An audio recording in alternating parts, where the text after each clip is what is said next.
And we're live. Hey guys, welcome back to yet another cracking international edition of the Matt Brown Show. Today I'm joined by a chap called Marc Miller. He's an author, and we're going to dive into all things around career and pivoting. He is in Ajijic in outside Guadalajara. Did I kind of get that right, Marc? Yeah, it's Ajijic. So Ajijic. Ajijic. Say that 10 times fast.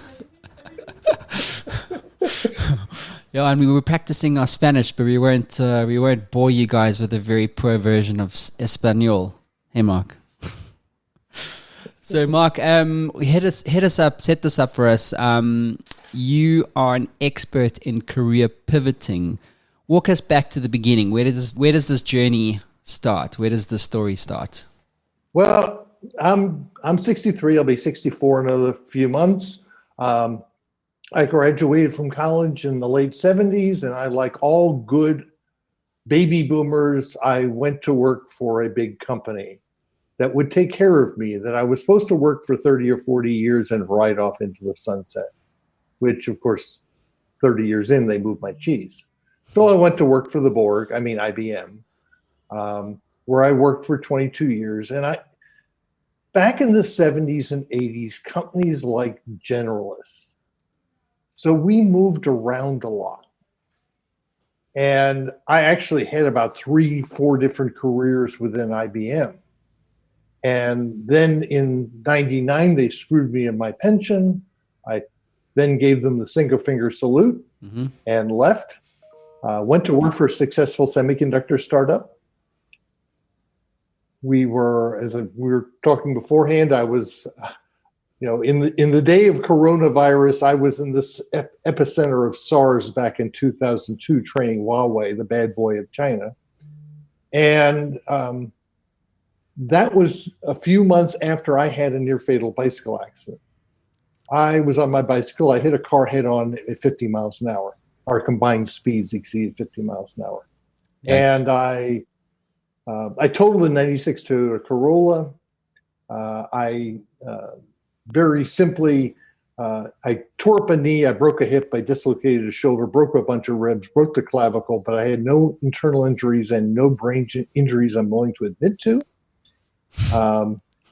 They had me walking on crutches in 3 days. I spent 5 days in a trauma center. They had me walking on crutches in 3 days. I was back on a bike in 10 weeks, flying back to China in 4 months. And that's where I flew right smack into the middle of the SARS epidemic. And that's where I started asking me, why the hell am I still doing what I'm doing? That first tech startup, it was my mid-40s. We were debt-free. Our son was heading off to college. So I went off and I became a high school math teacher. I did that for 2 years, couldn't do that and stay healthy. I taught at inner city high school. I was incredibly successful. It tore the crap out of me.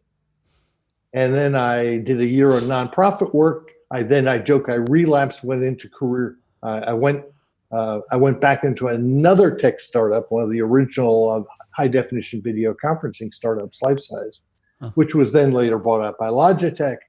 And then we essentially, I started Career Pivot in 2011, 2012, because as I went through the Great Recession, I was involved with a job club that was, we were having 400 people show up in 2009, 2010 every Friday.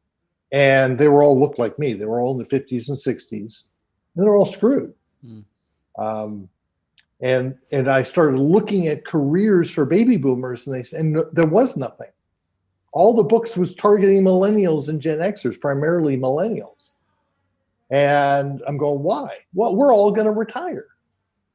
The reality, at least in the US, 80% of the folks my age are not going to be able to retire as planned. I live in a huge expat community in Mexico because people are coming here because they can't afford to retire in the US. Is that why you're there? For that reason? We moved here because we talked before, I've worked in 40 different countries. I'm quite young for being here. We moved down here for health insurance and healthcare. the health insurance in the U.S. just exploded. So we said, and my wife and I have been talking about being expats for 30 years. This was just a push to get us to do that. Yeah. Bucket list. Right. And I live on 1/3 the income. I just moved my business down here. My wife retired. In fact, I wrote a blog post a week ago on being a digital nomad for the last 2 years. Sure. And which most folks my age don't do. And so it's a matter of I have transitioned from career to career to career. I've been a programmer. I've been an engineer. I've run a help desk. I've been in sales. I've been in marketing. I've been in consulting. I've taught high school math. I've done nonprofit fundraising, and now I have an online business. So the reality is, most of the folks my age either don't want to retire like their parents did, or they can't afford to retire. Yeah. So, okay, if we're going to work into our 70s and 80s, how do we do that? See, the thing, I love this subject because I haven't actually covered this before. But you know, I'm a great believer. So when you say the words career pivot, so exactly what I said to you before we went live was that sounds as if it were a perfect description of my entire life. It's been one big pivot. You know, from the first job, from waitering to, you know, going to London to getting my first job in the payroll department to doing bank reconciliations at Bonham's Auction House to, you know, joining Accenture, or firstly then going to Robert Walters Payroll to process pay slips. I made so much cash back then. It was the boom days. And then moving to management consulting at Accenture, starting technology. I mean, I could literally bore you to death with the amount of pivoting. And then even in this current business, Digital Kung Fu, we've pivoted 4 times to get to where we are. And if we hadn't done that, we wouldn't have achieved the success that we've had. And so if you take the idea of pivoting, it's almost not a nice to have. It's an essential now. You know, if you think about, and you know, your kind of, you know, 22 years at IBM, it's like everywhere you look, you see the same problem. You see people who are romanced about this idea, which is a false idea, that in employment, you are going to be safe. And that is true in some cases, but in many cases, the large majority of cases, it's not. And what they wind up doing is they climb this ladder for 30 years, or in your case, 22 years at IBM. They climb this ladder, and when they get to their top, they realize that they're at the top of the wrong wall. Yeah. Yeah.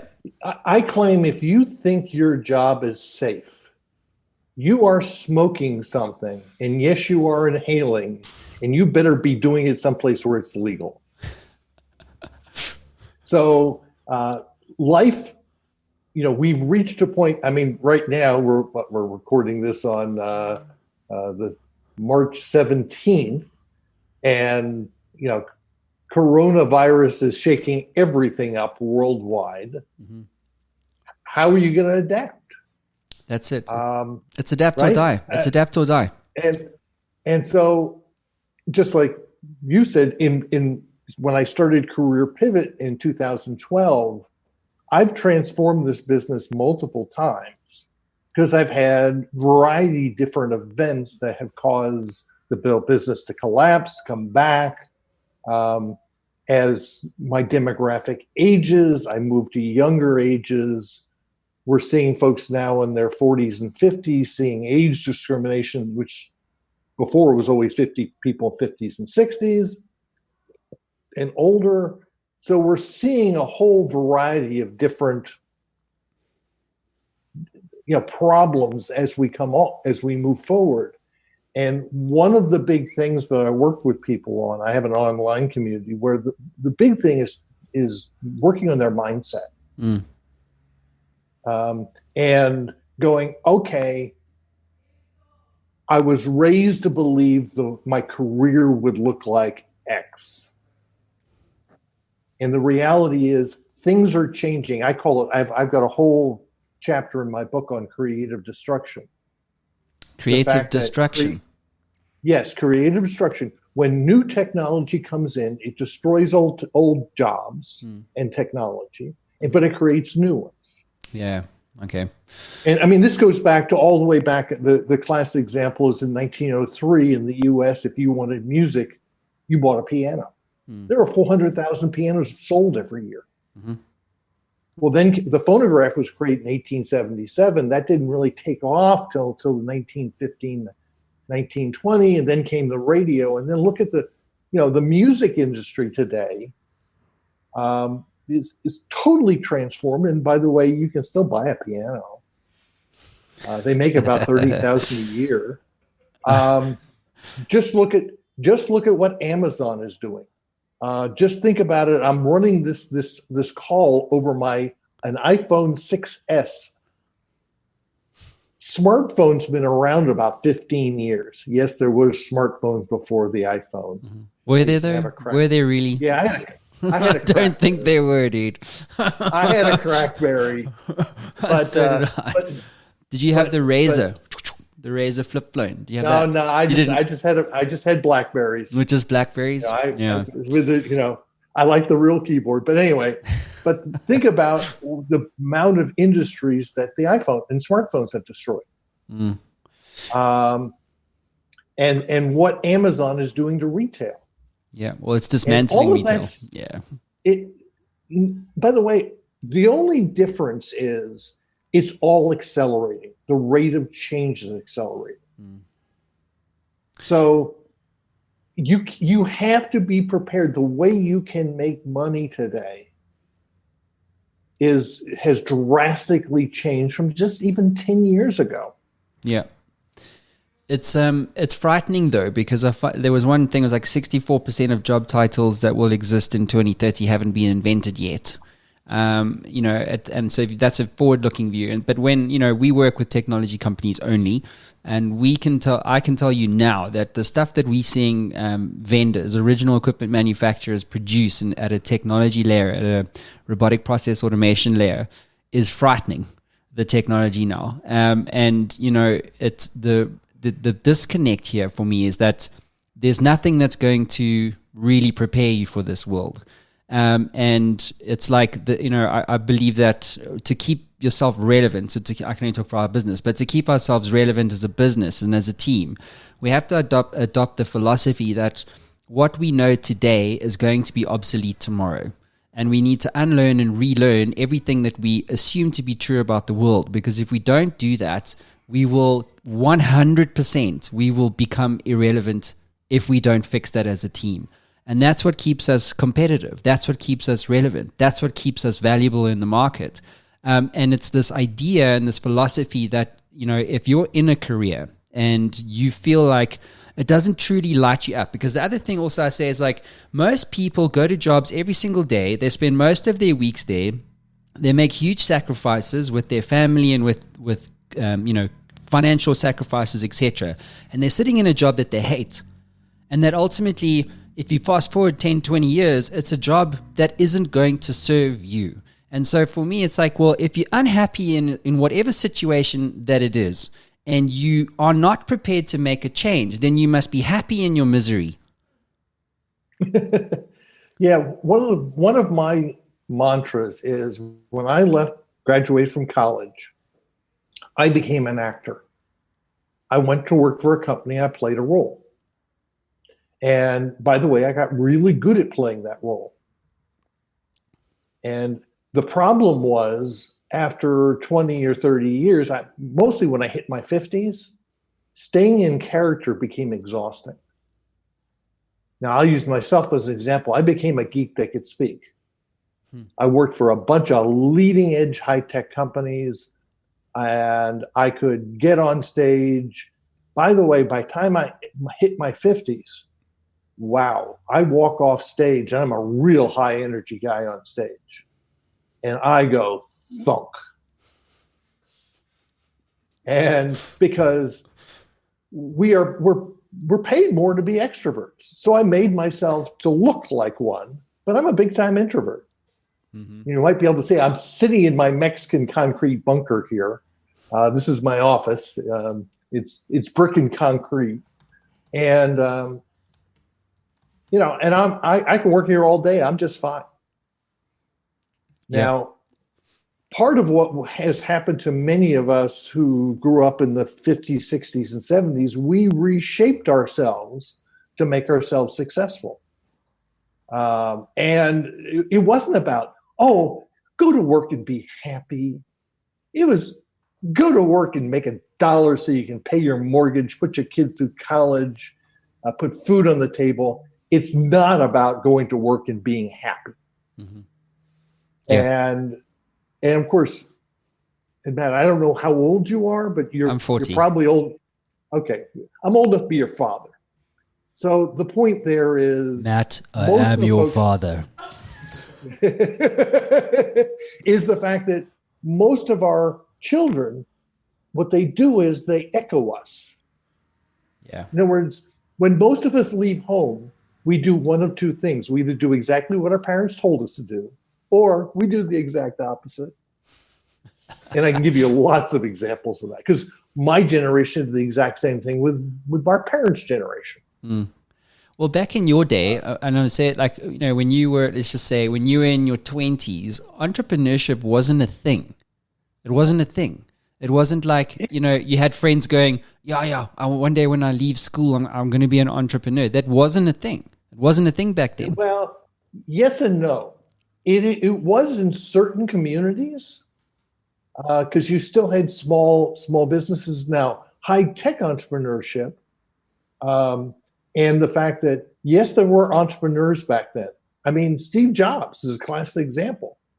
Bill Gates. But the barriers to entry today are so much lower. That it's so much easier. I mean, I've been through 2 tech startups. Both of them were bought out for over $400 million, where I was, at the first one, I was employee number 30, and the second one, I was employee number 100. But both of them needed millions of dollars to get started. Now you want to write an app? You go down and get some space on AWS, and I used to say go into WeWork. Whatever you do, don't go to WeWork. Yes. I hate WeWork. I don't understand that bullshit. I really don't. Yeah. But anyway, so there is, you can get started for 10 grand US. The barriers to entry are so much smaller.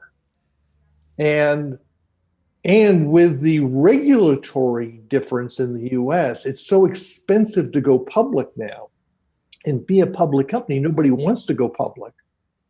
So everyone wants to build that first product and go sell the whole business and then go build the next. Mm-hmm.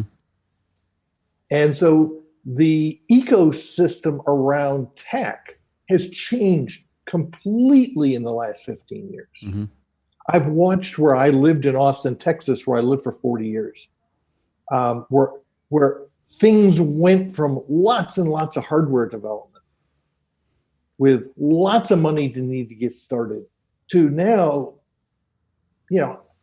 I run Career Pivot on a shoestring. I have a web team in Austin. My virtual assistant is in Central Florida. By the way, my co-author on all my books lives in Porto, Portugal now. My book cover designer lives in Ghana, and we speak free over Facebook Messenger. Yeah, it's nuts, man. It's right. It's absolutely nuts. That's why I'm saying. But so I guess where we're kind of landing here is that you've got 2 schools of thought here. One is that you want the security of a paycheck, right? And along with that comes certain a struggle basically. And then you've got an entrepreneurship mindset, because that's what you were saying, right? It's like the 2 different types of mindset. So what we're also saying is that if you have an entrepreneurial mindset, it's never been easier than it is today to start something, to connect with someone, to connect with thousands and millions of people literally on a shoestring. Like if I want to reach 100,000 people on Facebook, I can spend literally a couple $100, and it's easy for me to reach these people.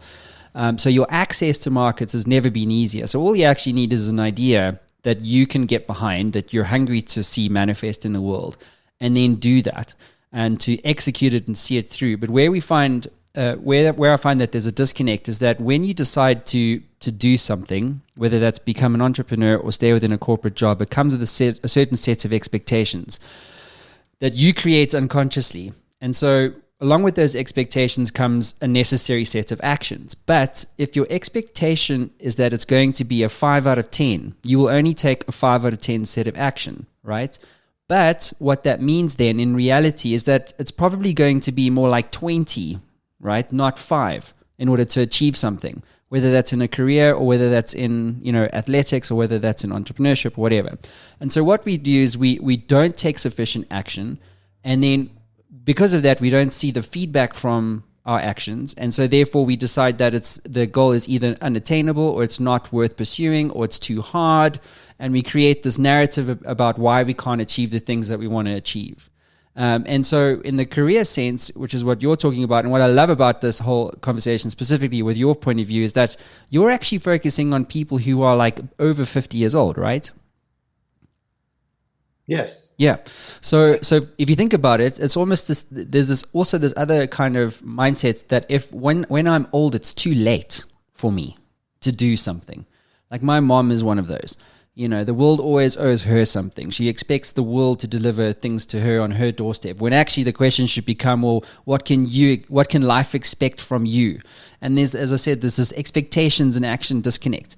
And so what you've done also, by the way, is build a successful business on a shoestring budget. Okay, fine. But you still built a successful business, right? That teaches elderly people, I'll say older people, to still don't use that elderly word. The elderly. Okay. You can correct me. That's fine. My mom, basically, right, or my sister, for example. Like, it's never too late for them. Like, I don't and the thing that I don't understand, and I'd love to get your view is, people, they pitch up every day to jobs that they hate, and yet they're like 50 years old. They're not. You don't have 60 years left necessarily. Like if you were 20 years old, but yet you still choose to stay there for a paycheck. And once you have the experience of corporate and entrepreneurship, which is what you and I both have, when you look at it from an entrepreneurship perspective, you certainly go, well, what's the problem? Why don't you jump? Why don't you pivot? Why don't you make that change? So I wanted what is your view on that? Yeah. Why don't people make that jump? Okay. I have a chapter in my book called on MSU Disorder, and MSU stands for Make Stuff Up. And by the way, make stuff you can replace stuff with a 4-letter Germanic word. And the reality is we view the world, and when we don't have knowledge, we tend to fill the void with stuff we make up. And rather than getting the facts. And so as the world is constantly changing, we have to change with it. This is almost like when you have children. Your children change every day. Yet very often you don't realize it because you see them every day. Well, the world is changing, and it's changing incrementally, and it's accelerating. So you have to start looking at and again, it goes back to the fixed versus growth mindset model is, do I believe the world is staying the same, or do I believe it's changing? It's a belief system. Mm. Now, I had on my podcast, I had Andrew Scott on, who wrote the book, The 100-Year Life. Mm-hmm. And one of the things he talks about is saying a 75-year-old today now has the morbidity rate of a 65-year-old had 20 years ago. So therefore, you've been handed 10 more years of life. What the hell are you going to do with it? Are you going to sit around and just twiddle your fingers? One of the other things that's changed is, I joke, in the US, January 1, 1960, we had a great visionary. And you probably don't have any idea who this is, but called Del Webb. Del Webb. He opened Sun City, Arizona on January 1 And it was just 5 model homes and a strip mall. And he had 10,000 cars out his front door on day one. Now, these folks were all in their 60s, and they were wanting to have the good life, retirement. I mean, this is 1960. And what I always ask is, okay, of those people, those 10,000 cars, how many of them had smoke coming out when they opened up the window? Probably most of them. They probably all smoked. They didn't live all that long. So here I am. I said, I've turned 64 in another month. I am much younger and healthier than my father was at the same age. In fact, I take, right now with folks your age, and there are probably people pushing you to save for retirement. And the reality is you may live to 120. So can you retire at 65? The answer is no, you're not going to have enough money. So Andrew Scott in his book, The 100-Year Life, talked about this 3-stage life where I grew up believing that you grow up, you get educated, then you go work for 30 or 40 years, then you retire and die. Yeah, the reality, folks, your age, you are going to keep on shifting and shifting, and you're probably not going to be able to retire until you're 85, 90. Yeah. And when Andrew goes out and talks to groups, he often talks to folks in their 30s and early 40s, and they go, I don't want to live to 90.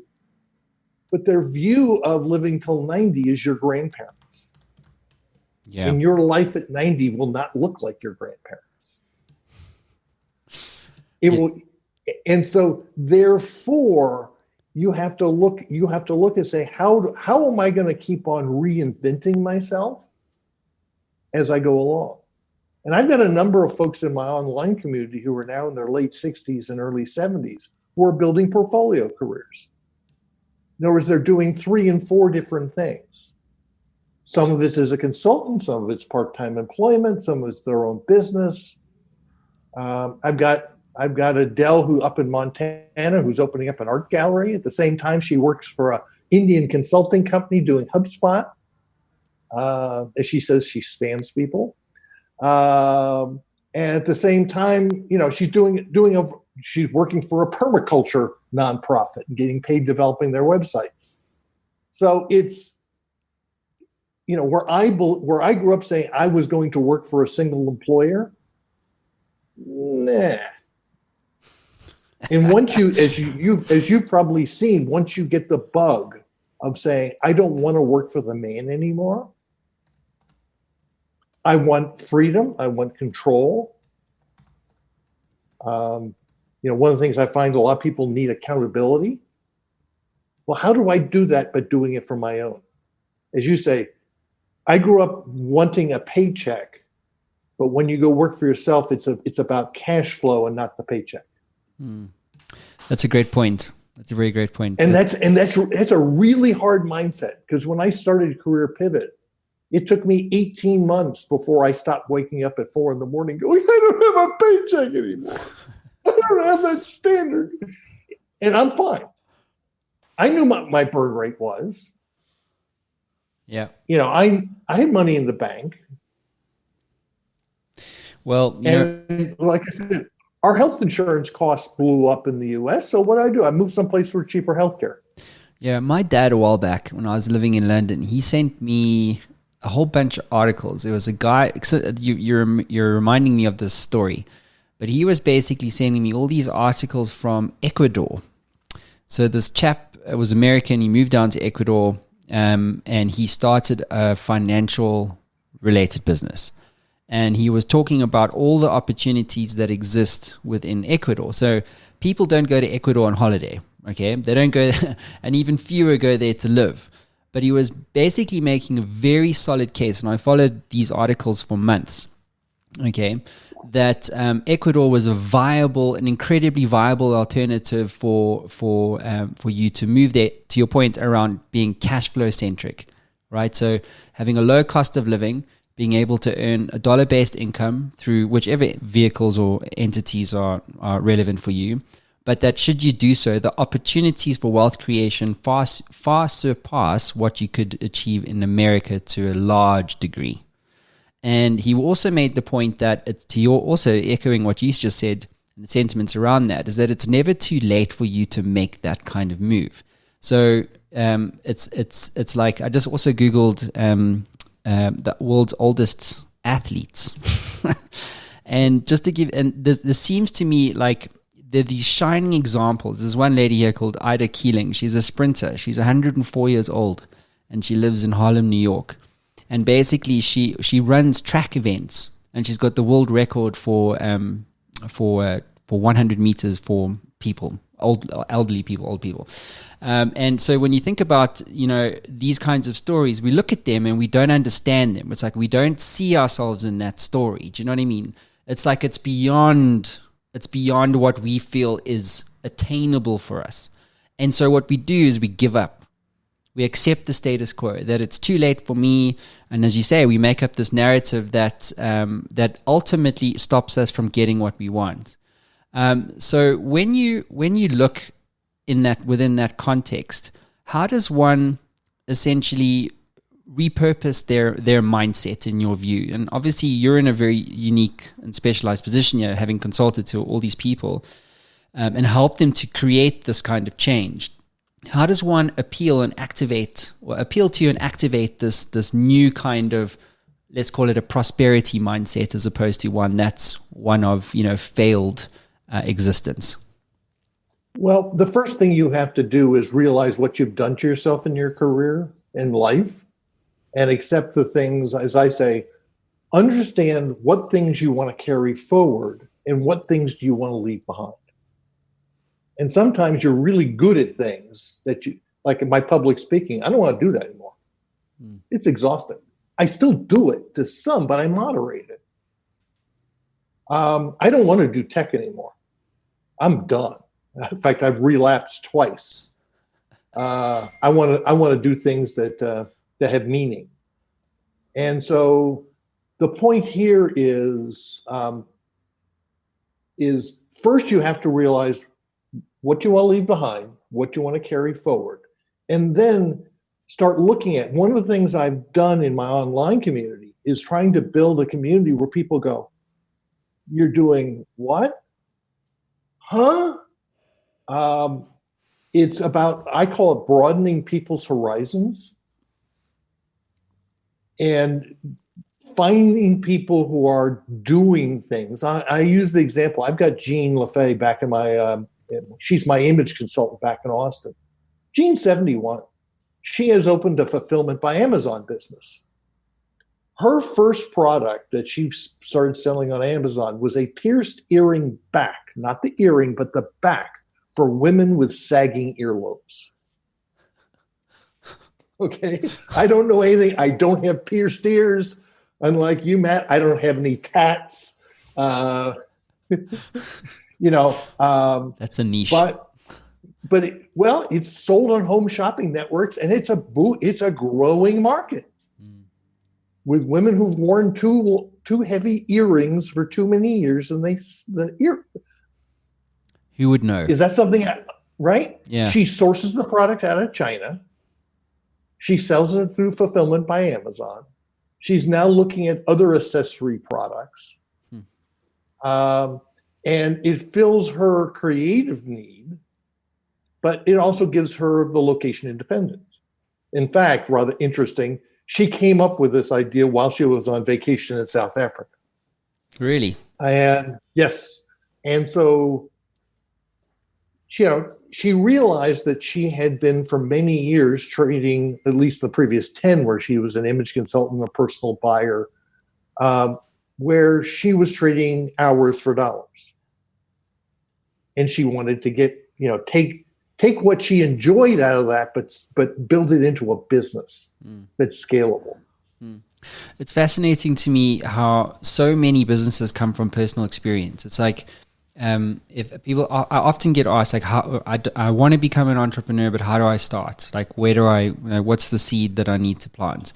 And I've got all these ideas, and they think about, when it's the right time, and and they're looking for validation before they've started.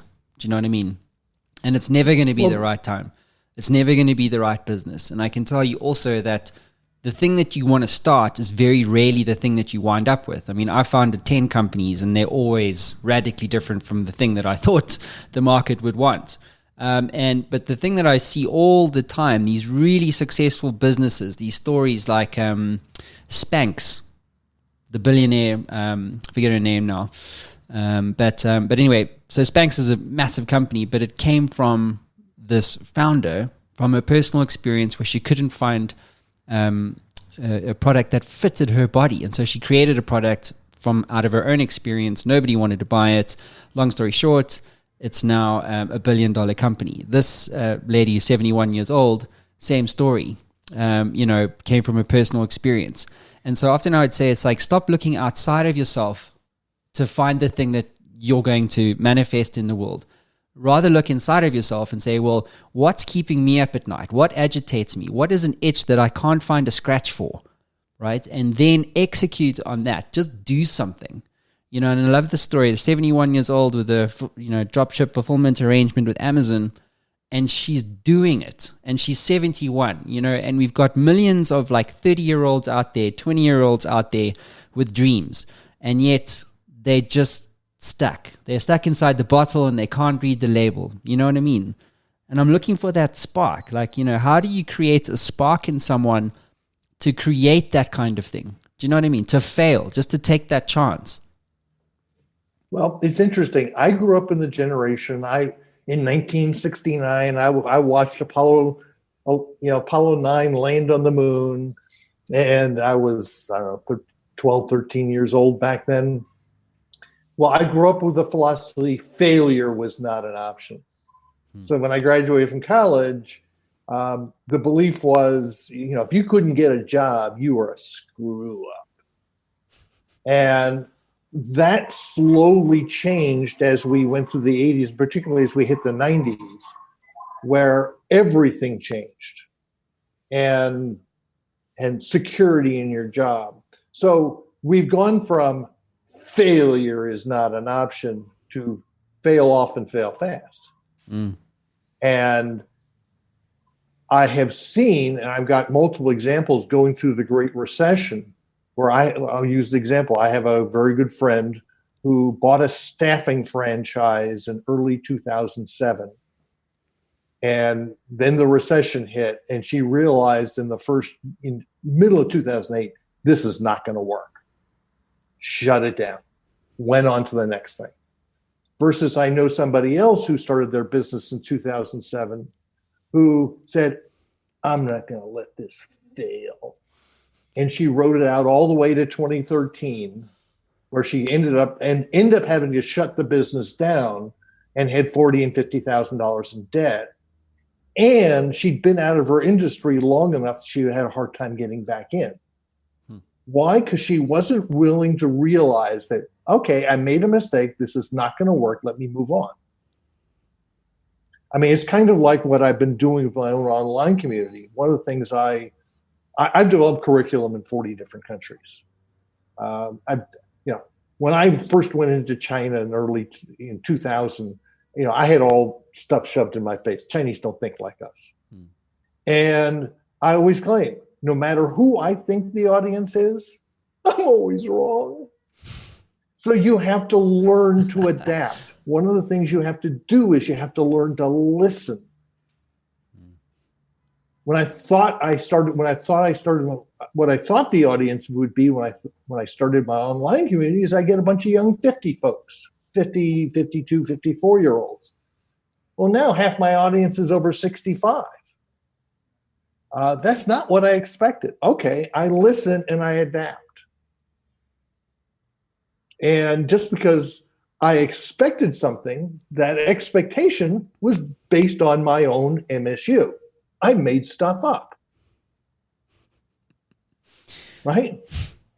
And that's why, and be willing to say, okay, I made stuff up. I made a try. I started a business. It didn't work. Let me shut it down. Or I started my business. This is, by the way, coming in the next 6 months to a year. given the global recession we're about to move into, is a great time to start a business. Yeah, I agree. But most people, those of us who have never had a business, going, oh my gosh, it's dangerous now. No, this is a great time. These are great opportunities. So you know what, Mark? One thing I've learned is that, I mean, the economy in South Africa is like toilet, right? It's really, really bad, and it's not going to get worse. There's loads of systemic issues, etc. Yes. And you know, when I started Digital Kung Fu, it was a bad time to start a business. We had no customers, no cash, no nothing. And you fast forward 18 months and we've won awards. You know, we do like millions a year. And it was all done in a flat market. And if I had a rand or a dollar for every person that I've spoken to that said to me that the market sucks, that the market is depressed and that's why it doesn't want my product. That's why my business failed. That's why my business isn't going to survive, you know. And I know for a fact that the market doesn't care. It doesn't care. Market conditions don't fucking exist unless you're an economist and you're looking to trade stocks and that kind of thing. If you're a business owner and that's your ambition and you want to become an entrepreneur, if you create value and you recognize that you need to pivot, like I mentioned earlier, we pivoted 4 times just to find our niche, to find problem market fit. And once we found it, everything made sense. We chose a niche. We didn't try to be everything to everyone, which is a massive failure. Because you're trying to make money. And so you just take money wherever you can. And so startups don't have the luxury of saying no. They have to say yes to everything. And we were there, but the moment we specialized it and we started saying no to things, we started to scale. We started to make more money. We started to get more customers. Our pricing made more sense. Our competition made sense. We don't have competition today. That's what our customers tell us. But it was all because we specialized at something. We niched at something. We adapted at something or to something. And we owned something in the mind of a customer. So now the market doesn't make sense, or the market doesn't care because our customers know that we are number one. That's why they choose to continue to do business with us. So in my clients' minds, they don't look at the market and go, oh, it's flat. They don't. They want to look for a company, an executional partner that creates the most value for them. So when they do decide to, provide budget or whatever it is, and they want something executed in the market to the best degree possible, they think about us. And so then in that case, the market doesn't matter. It's all about, at the end of the day, how much value can you create? Are you becoming a category king? Are you making a new category for your business? And those are the questions that for me matter. So it's never a case of, timing in the sense that it's to your point, it's always a good time to start a business, and especially in a bad market, because if you can make it through a depressed market, through the coronavirus or whatever, and you make it as an events customer or a travel agent right now, you will have a fucking great business at the end of the day. Yeah, it's, I've lived through 3 Black Swan events. This is the third one, this coronavirus. First one was 9/11. The second one was the financial fallout and the mortgage debacle in the U.S. Every time, if you are, and by the way, I rode the first 2 out at successful tech startups.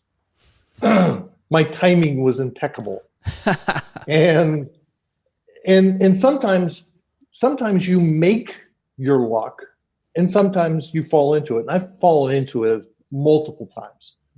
But today, look at this.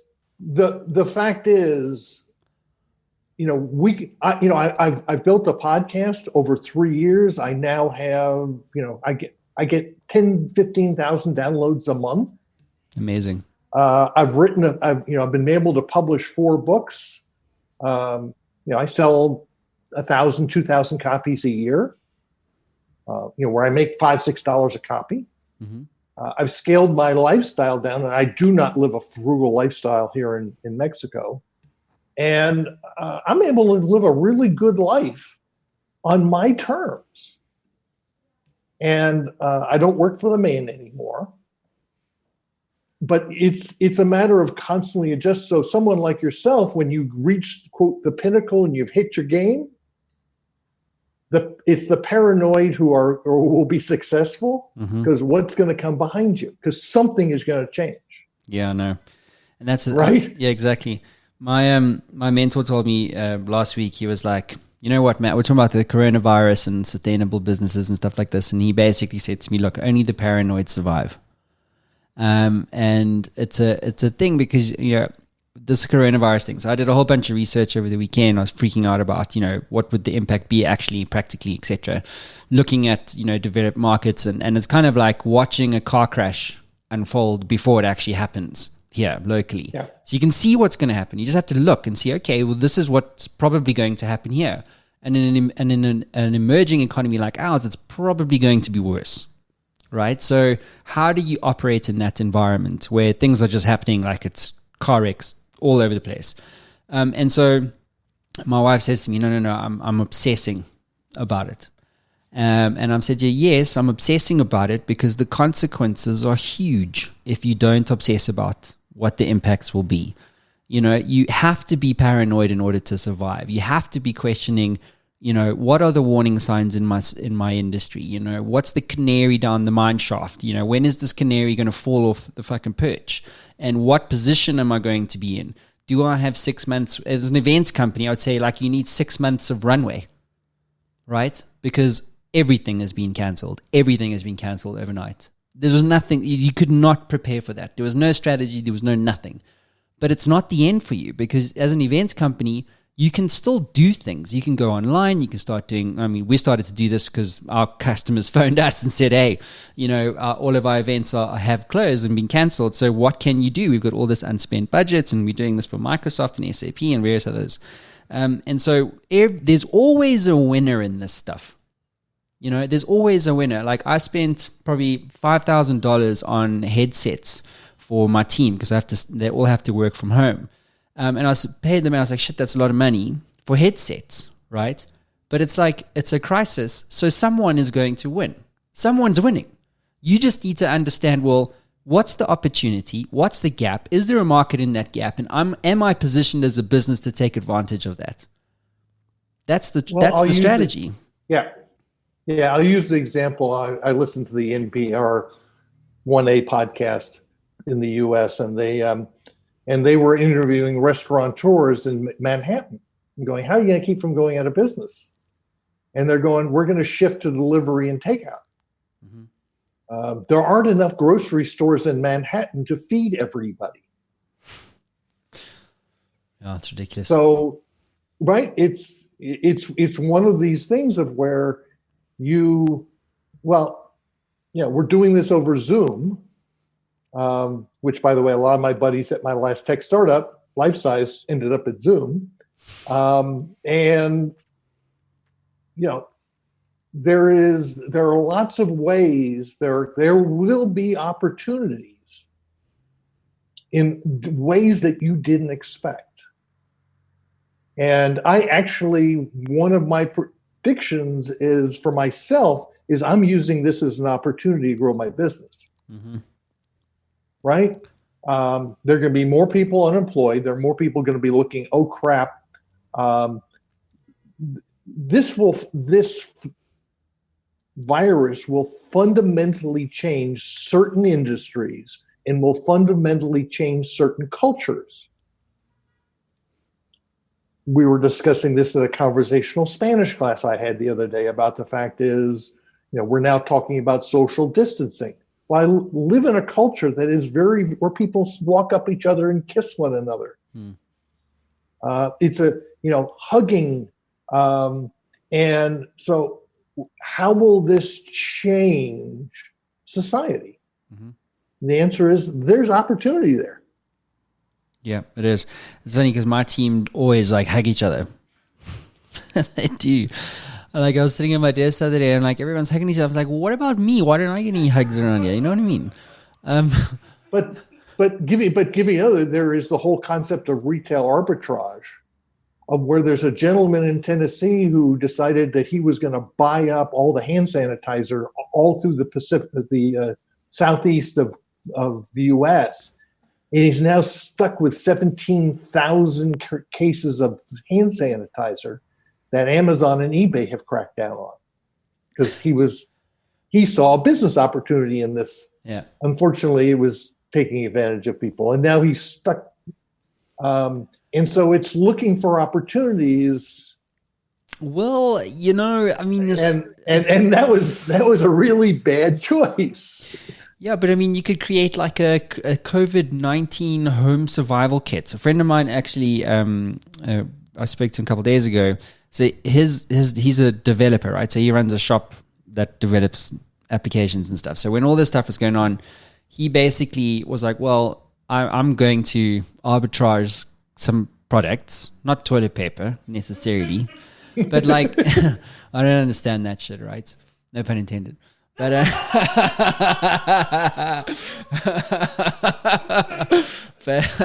but he's literally creating something called like the COVID-19 home survival kit.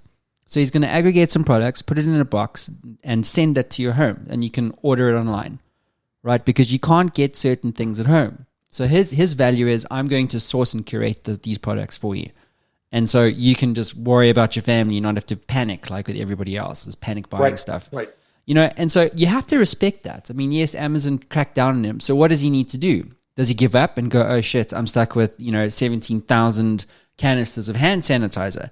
You and I both know that guy can move every single one of those units. He can. Yes. So he must just go direct, put a website together, or go to another retailer. And as you say, there is almost no barriers anymore. You set up a Shopify account, use a template. Literally 1 hour later, you've got an online store. You got PayPal, credit card, boom, done. Off you go. Facebook ads. Yeah, no. There's no question that I tell people with my book, which by the way is available on Amazon.com. Repurposeyourcareer.com. Go there now. But I publish it via KDP, Kindle Digital Publishing. I run Amazon ads. I'm about to start running some Facebook ads. And it's just little old me. Mm. Right? I took some courses on targeting other books. One of the things I do is I run an Amazon automatic ad. And one of the things it taught me was, people who were interested in my book probably bought What Color Is Your Parachute, which has been out on the market for 40 years, and Richard Bowles just recently passed away. So I target What Color Is Your Parachute. And it's like, okay, this is not rocket science.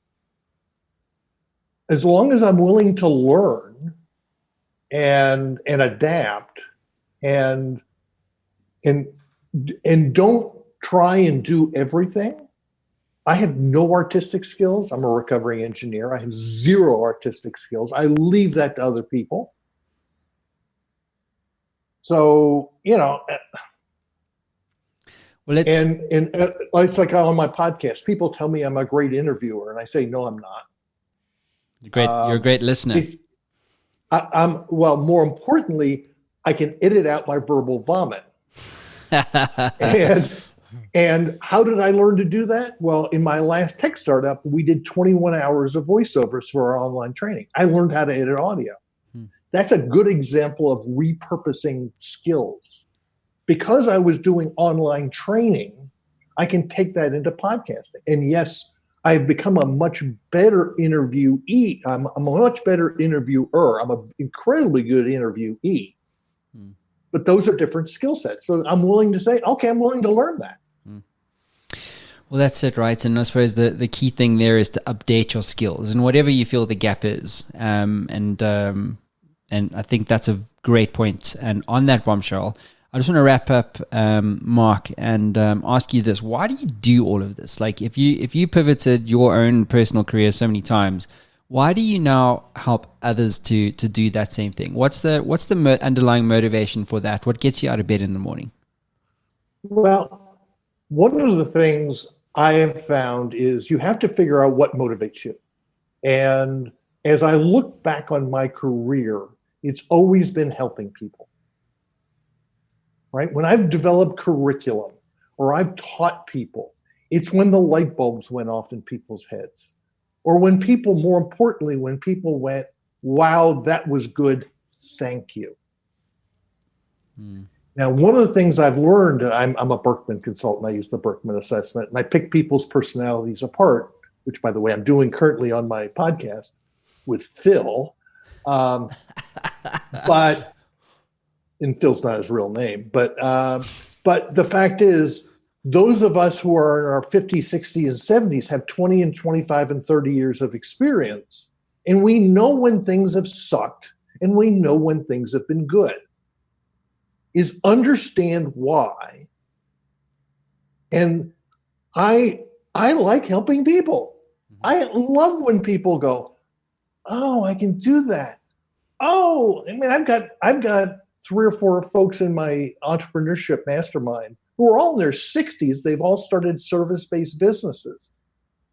And they're all going, wow, this is cool. I didn't even realize I could do that. That's amazing. Well, you're one hell of a cool cat, Marc Miller. So thank you so much for being on the show.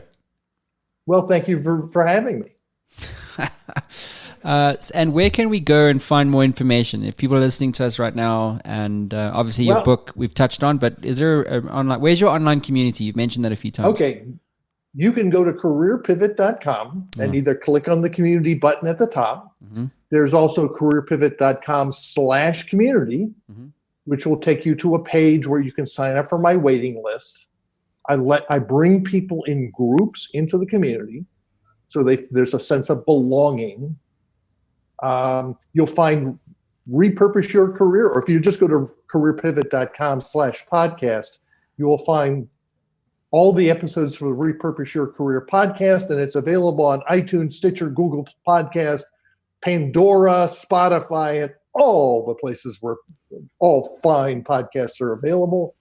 And you'll find Repurpose Your Career, a practical guide for the second half of life, on Amazon.com and any of the other fine online retailers, including Barnes & Noble, Books A Million, Powell's, whatever. Amazing. Thanks, Marc. Thanks again, bud. Cool. Thank you very much.